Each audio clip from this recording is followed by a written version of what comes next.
They were daughters, sisters, honor students, and murderers. In homes across America, the unthinkable happened. Teenage girls, some as young as 12, turned on their own families in acts so cold and calculated they shocked even seasoned investigators. These aren't stories of strangers breaking in. These are stories of blood spilled behind closed doors by the very ones who called their victims mom and dad. If you're drawn to true crime cases that uncover the darkest depths of human behavior, be sure to subscribe and tap the notification bell. These stories will stay with you long after the video ends. Sarah Johnson, Idaho, age 16. In September 2003, the quiet town of Bellevue, Idaho, was shaken by a crime so personal and violent that it stunned the entire state. 16-year-old Sarah Johnson, a high school student from a seemingly stable and upper-middle-class family, was arrested for the cold-blooded murder of her parents, Diane and Alan Johnson. According to investigators, Sarah waited until the early morning hours, then retrieved a .264 caliber rifle from the guest house on their property, a weapon that belonged to her older brother. She entered her parents' bedroom and shot her mother in the head as she lay in bed. Moments later, she shot her father in the chest in the hallway as he exited the bathroom, likely reacting to the noise. What made the case even more shocking was the motive. At the center of it all was Sarah's relationship with a 19-year-old man named Bruno Santos. Her parents, especially her mother, had disapproved of the relationship and had forbidden her from seeing him. Rather than end the relationship or run away, Sarah reportedly chose to eliminate the one obstacle standing in her way: her parents. The investigation moved quickly.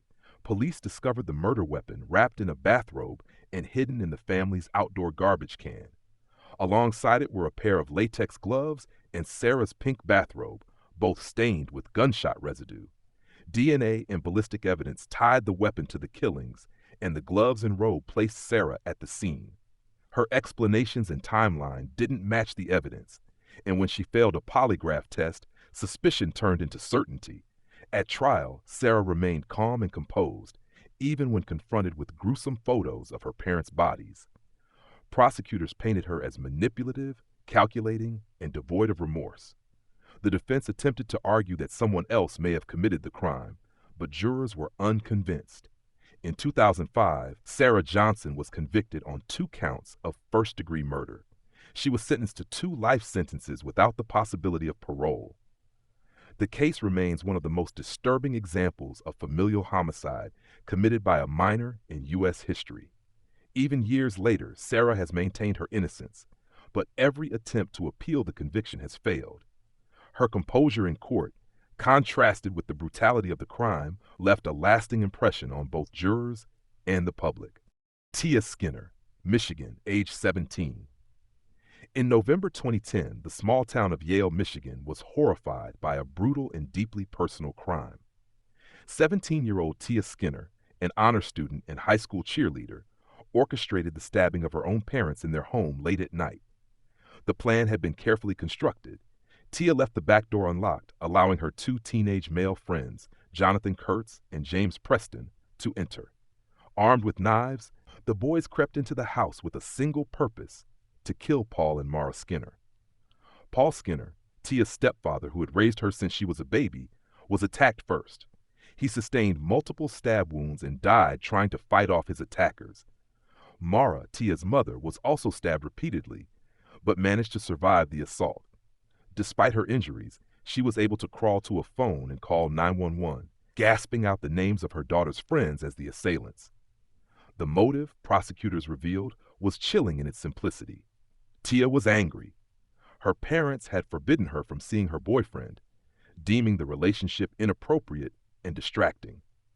She saw them as controlling and, in her eyes, the only solution was to eliminate them.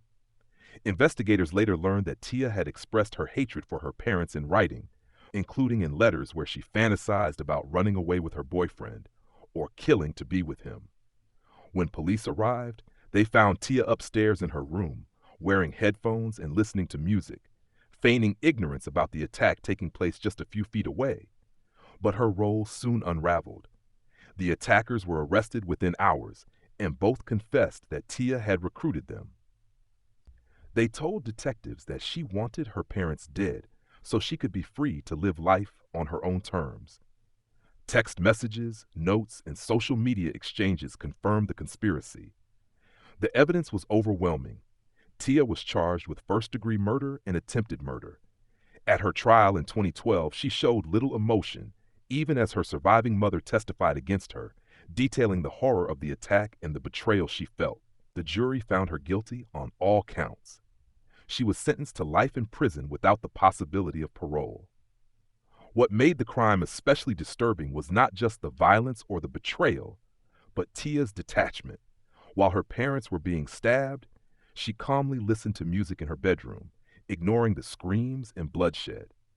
The girl, once seen as a quiet, intelligent student, had coldly plotted the death of the people who had given her everything. To this day, her case stands as one of Michigan's most harrowing examples of teenage betrayal and premeditated family murder. Erin Caffey, Texas, age 16. In the early morning hours of March 1st, 2008, the Caffey family home in Alba, Texas, erupted in flames. Inside were the bodies of Penny Caffey and her two sons, 13-year-old Matthew and 8-year-old Tyler. All had been brutally murdered. Penny had been shot and stabbed repeatedly, while the boys were found with fatal stab wounds in their bedrooms. Only one person survived, Terry Caffey, the father, who had been shot 5 times, but miraculously managed to crawl out of the burning house and seek help from a neighbor nearly 300 yards away. As investigators began piecing the crime together, the evidence pointed to something far more disturbing than a home invasion. It was a plot from within. Within days, police arrested 16-year-old Erin Caffey, the daughter of the murdered woman and sister to the slain boys, along with her 19-year-old boyfriend, Charlie Wilkinson, his friend Charles Wade, and Wade's girlfriend Bobby Johnson. What emerged was a case that shook even seasoned detectives. The motive, according to authorities, was rooted in forbidden love. Erin's parents had recently discovered her relationship with Wilkinson and forbade her from seeing him. They believed he was a bad influence and had tried to keep them apart. Erin, enraged by what she viewed as controlling behavior, retaliated by planning her family's extermination. She wasn't just aware of the murder plot, she orchestrated it. Text messages and call records between her and Wilkinson outlined every step of the attack. In one chilling exchange, they discussed the best way to eliminate her family so they could be together. On the night of the murders, Wilkinson and Wade entered the Caffey home with weapons provided by Wade. They shot and stabbed Erin's mother and killed the boys in their beds. Terry, though severely wounded, managed to survive.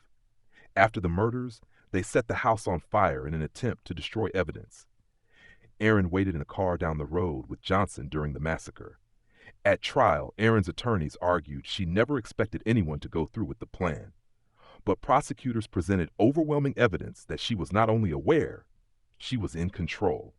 She was charged with capital murder but avoided the death penalty due to her age. Instead, she was sentenced to 2 consecutive life sentences plus 25 years, making her ineligible for parole until she's in her 50s. Perhaps the most haunting detail came after the trial. Despite everything, Terry Caffey, the lone survivor, publicly forgave his daughter. He even visited her in prison and later expressed belief that she had been manipulated by Wilkinson. Terry rebuilt his life, remarried, and became a Christian speaker, often sharing his story of loss, forgiveness, and faith. Erin remains incarcerated in Texas, and her case is still widely discussed as one of the most heartbreaking and complex examples of teenage violence fueled by love and rebellion.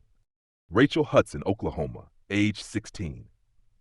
In 2003, the small community of Bixby, Oklahoma, was shaken by the shocking arrest of 16-year-old Rachel Hudson. What had initially seemed like a senseless double homicide soon revealed itself as something even darker. A plot carried out by a teenage girl and her boyfriend to murder her own parents, Brian and Randy Hudson. According to prosecutors, Rachel had become deeply involved with a 19-year-old man her parents disapproved of. As their relationship grew more intense, her parents became increasingly concerned. They tried to separate the two, forbidding Rachel from seeing him and enforcing stricter rules at home. But instead of backing down or running away, Rachel and her boyfriend devised a deadly plan to eliminate the barrier between them and their future together. One night, the couple entered the Hudson family home. Both Brian and Randy were shot to death in what was later revealed to be a carefully premeditated attack. The scene suggested no sign of forced entry, indicating someone close to the victims had been involved. The killers fled the scene immediately, setting off a manhunt that didn't last long. Within 24 hours, law enforcement tracked Rachel and her boyfriend to a motel just a few towns away. Both were arrested without incident. During questioning, Rachel quickly confessed to her role in the crime, admitting she had helped plan the murders and provided access to the home. Text messages, calls, and witness statements confirmed the extent of her involvement. The most disturbing part of the case was Rachel's demeanor. When confronted with the deaths of her parents, people who had raised her, protected her, she reportedly showed little emotion. Investigators and courtroom observers alike remarked on her cold, flat affect. There were no tears, no visible remorse, just quiet acknowledgement of what had happened. Rather than face a trial, Rachel agreed to a plea deal. She pleaded guilty to 2 counts of first-degree murder and was sentenced to life in prison without the possibility of parole. Her boyfriend, who pulled the trigger, also received a life sentence. The court concluded that Rachel, despite her age, had acted with full understanding of what she was doing. Her case is now rarely discussed in the media, but it remains one of Oklahoma's most haunting examples of teenage violence, born from forbidden love and defiance. The community still remembers the Hudsons, not just as victims of a brutal crime, but as parents who were simply trying to protect their daughter from a path they feared would destroy her. In a heartbreaking twist, their efforts to save her ended in their own deaths. Stephanie Lopez, New Mexico, age 19. In 1998, the city of Las Cruces, New Mexico, was rocked by a case of unimaginable cruelty. 19-year-old Stephanie Lopez was arrested and charged in connection with the torture and murder of her own 4-month-old daughter, Brianna Lopez. The case, later dubbed Baby Brianna, would go on to become one of the most horrific child abuse cases in New Mexico history, and one that stirred nationwide outrage. Stephanie Lopez didn't act alone. Alongside her were her teenage boyfriend, Andy Walters, Brianna's father, and his twin brother, Stephen Lopez. Over the course of several days, the 3 adults subjected the infant to relentless abuse. Investigators later learned that Brianna was slammed against furniture, bitten, thrown into the air, and allowed to crash to the ground, and even raped by the men. Throughout all of this, Stephanie did nothing to stop the torture, and in some instances actively participated in it. Medical records later revealed that Brianna had suffered broken ribs, brain swelling, bleeding on the brain, fractures to both legs, and human bite marks covering her tiny body. Cigarette burns and bruises covered nearly every inch of her skin. When Stephanie and the others finally brought Brianna to the hospital, the baby was unresponsive. Doctors immediately saw signs of extreme abuse and notified the authorities. It was too late. Brianna was pronounced dead. The medical staff, hardened professionals who had seen countless tragedies, described this as the worst case of child abuse they had ever encountered. Stephanie Lopez was charged with child abuse resulting in death, while Andy Walters and Stephen Lopez were charged with more severe crimes, including rape and murder. During the trial, Stephanie showed little emotion.